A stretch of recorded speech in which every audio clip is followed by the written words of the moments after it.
बिस्मिल्लाहिर्रहमानिर्रहीम। अस्सलाम वालेकुम। 7th क्लास कैसे हैं स्टूडेंट्स? मैं उम्मीद करती हूँ सब ठीक होंगे। चलिए बेटे अपनी बुक खोलें। आज हम जो है हमारा सबक है नज़्म व ज़ब्त, वो हम पढ़ रहे थे तो हमने उसकी एक्सरसाइज करनी है।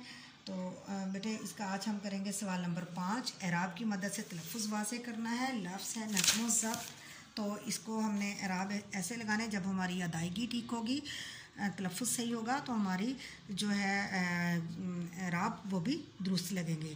नून के ऊपर ज़बर, ज़ोइन पे ज़बर और मीम पे जज़्म और ज़ब्त पे ज़्वाद पे ज़बर, बे के ऊपर ज़बर, तोइन पे जज़्म। अरबी आइन के ऊपर ज़बर, बे के नीचे ज़ेर और छोटी ये के ऊपर जज़्म। आगे है इंतिशार, अलिफ़ के ऊपर, अलिफ़ के नीचे ज़ेर, ते के नीचे ज़ेर, शीन के ऊपर ज़बर और रे पे जज़्म। दर्स, दाल के ऊपर ज़बर, रे के ऊपर रे और सीन के ऊपर, रे के ऊपर ज़बर, सीन पे जज़्म। इसी तरह सारे आपने करने हैं, आपने तलफ़्फ़ुज़ अपना दुरुस्त करना है और इसी तरह आपने उन पे एराब लगाना है।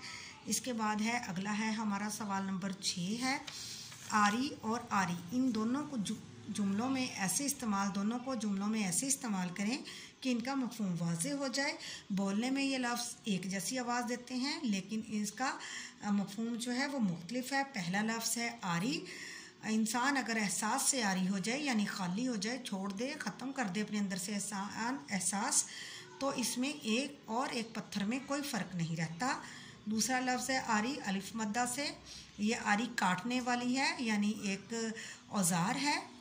तो बढ़ई ने लकड़ी काटने के लिए नई आरी इस्तेमाल की। ठीक है, तो उसके बाद अगला है सवाल नंबर 7।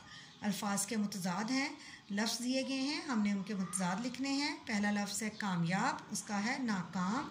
ज़िंदगी, मौत, तुलू, गरूब, आला, अदना, मशरिक, मगरिब, बदकिस्मती, खुशकिस्मती। चलें जी बेटे, आज का हमारा काम मुकम्मल हुआ। मैं उम्मीद करती हूँ आप इसको अच्छे से याद करेंगे और अपनी कॉपी पे लिखेंगे और इंशाल्लाह कल जो है हम अपना अगला काम करेंगे। अल्लाह हाफिज़।